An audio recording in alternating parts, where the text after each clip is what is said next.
चतरा के बनासाड़ी में एक बस अनियंत्रित होकर पेड़ से टकरा गई। हालांकि बस सवार यात्री बाल बाल बच गए। इस दुर्घटना में किसी के भी हताहत होने की खबर नहीं है। बताया जा रहा है कि जानवर को बचाने को लेकर बस अनियंत्रित हो गई और पेड़ से जाकर टकराई। बोकारो के जारंगडीह के कथारा फुसरो मुख्य मार्ग पर कार और बाइक में जोरदार टक्कर हो गई, जिसमें एक युवक बुरी तरह घायल हो गया। घायल युवक को प्राथमिक उपचार के बाद कथारा पीएचसी से बोकारो रेफर कर दिया गया। पुलिस गाड़ियों को कब्जे में लेकर आगे की कार्रवाई में जुट गई है।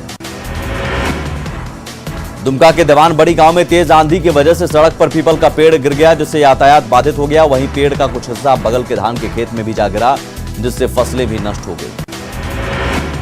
धनबाद में पुलिस ने मिनी शराब फैक्ट्री का खुलासा किया। राजगंज के आदिवासी बहुल गांव बोलाईटाण में छापेमारी की गई, जहां 350 गैलन में भरा करीब 1000 किलो जावा, कच्चा और भारी मात्रा में तैयार शराब को नष्ट किया गया। मौके से मिनी शराब फैक्ट्री का संचालक फरार हो गया। गिरिडीह के सरिया थाना के निमाडीह गांव में एक बार फिर हाथियों का झुंड देखा गया है, जिसे लेकर वहां के ग्रामीणों में काफी दहशत है। आए दिन यह हाथी कभी घर पर हमला बोल देते हैं तो कभी फसल बर्बाद कर देते हैं। धनबाद के पाथरडीह में ईदगाह मोहल्ले में बने गोफ से जहरीली गैस निकलने से लोग परेशान दिखे। ईदगाह मोहल्ला के लोगों में बीसीसीएल प्रबंधन के प्रति आक्रोश देखा जा रहा है। बताया जाता है कि पहले भी यहां पर गोफ बना था, लेकिन बीसीसीएल ने खानापूर्ति के लिए गोफ को भर दिया था। गिरिडीह के बुधुड़ी पैक्स में करीब 15,000 क्विंटल धान पानी में सड़ रहा है। वहीं किसानों को अभी तक खरीदारी का पैसा नहीं दिया गया है। धान मिल मालिकों के मनमानी का आलम यह है कि पैक्स केंद्र में किसानों से खरीद के धान का उठाव नहीं कर रहे हैं। इससे किसान परेशान हैं।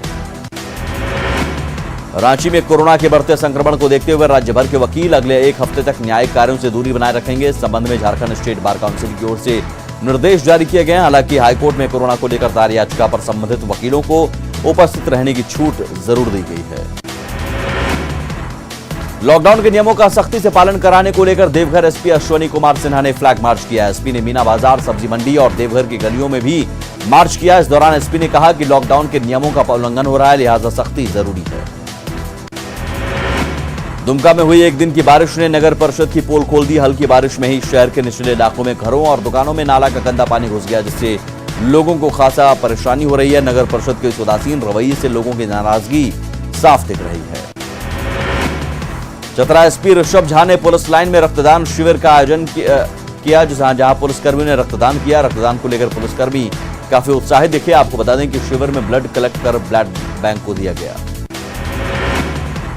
पलामू के मेदिनीनगर में चोरी छिपे चल रहे कपड़े की दुकान को एसडीएम ने सील कर दिया। मिली जानकारी के मुताबिक दुकानदार चोरी छिपे अपनी दुकान चला रहा था, जिसकी सूचना एसडीएम को मिली और इसके बाद तुरंत एसडीएम ने मौके पर पहुंचकर दुकान को सील किया। रांची में ड्रग एजेंसी ने बड़ी कार्रवाई की है। रांची के श्रद्धानंद रोड और किशोरगंज इलाके में ड्रग एजेंसी ने छापेमारी की और 5 दुकानदारों को गिरफ्तार किया है। सभी दुकानदार 100 रुपए से लेकर 1200 तक में मिलने वाले ऑक्सीजन फ्लो मीटर 5 से 7,500 रुपए तक में बेच रहे थे। रांची के कोतवाली थाना क्षेत्र में छापेमारी की गई। अपर बाजार के अलग अलग इलाकों में पुलिस ने रेड मारी है। लॉकडाउन के दौरान बंद दुकानों की पड़ताल की गई। वहीं शटर गिराकर दुकान चला रहे दुकानदार पर कार्रवाई हुई है।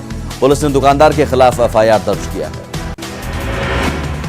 रांची के बेड़ो थाना क्षेत्र में सरकारी गाइडलाइंस का उल्लंघन करने पर एक कपड़े की दुकान को सील कर दिया गया है। यहां बाहर से शटर बंद कर अंदर दुकान चल रही थी। दुकान के अंदर करीब 20 ग्राहक मौजूद थे। वहीं बाहर खड़ा एक स्टाफ लगातार बाहर निगरानी कर रहा था। शिकायत मिलने पर पुलिस ने रेड मारी। गिरिडीह में शीतलपुर की पूर्व मुखिया फूल देवी के घर के बाहर एक एम्बुलेंस खड़ी धूल फांक रही है, जो करीब 5 सालों से बेकार पड़ी है। स्थानीय लोगों का कहना है कि अगर इस एम्बुलेंस की मरम्मत कराकर जन उपयोग में लाया जाता तो लोगों को इससे काफी लाभ होता।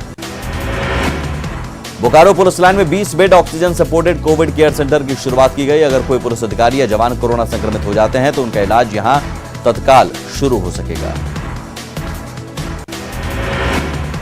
देवघर सदर अस्पताल स्थित रेड क्रॉस सोसाइटी के बिल्डिंग में ऑक्सीजन बैंक की स्थापना की गई है। रेड क्रॉस सोसाइटी की अनोखी पहल है, जिससे ऑक्सीजन की कमी को काफी हद तक दूर किया जा सकता है। 21 जंबो ऑक्सीजन सिलेंडर और 9 छोटे सिलेंडर से इसकी शुरुआत हुई है। सिमडेगा में 3 जगहों पर पाइपलाइन ऑक्सीजन सप्लाई के साथ 3 डेडिकेटेड कोविड अस्पताल बन रहा है। कोलीबिरा, ठेठई टांगर सहित सिमडेगा में पाइपलाइन ऑक्सीजन सप्लाई युक्त डेडिकेटेड कोविड अस्पताल बनाने की तैयारी चल रही है, जो इस महीने के अंत तक तैयार हो जाएगा। चतरा एसपी मजदूर के एक फोन पर उसकी बेटी के लिए रक्तदान करने पहुंच गए। सिमरिया निवासी तस्लीम अंसारी के 2 बच्चे हैं जो थैलेसीमिया से पीड़ित हैं। उन्हें हर 20 दिन के बाद खून की जरूरत पड़ती है। एसपी ने जवानों से ब्लड डोनेट करने की अपील की है।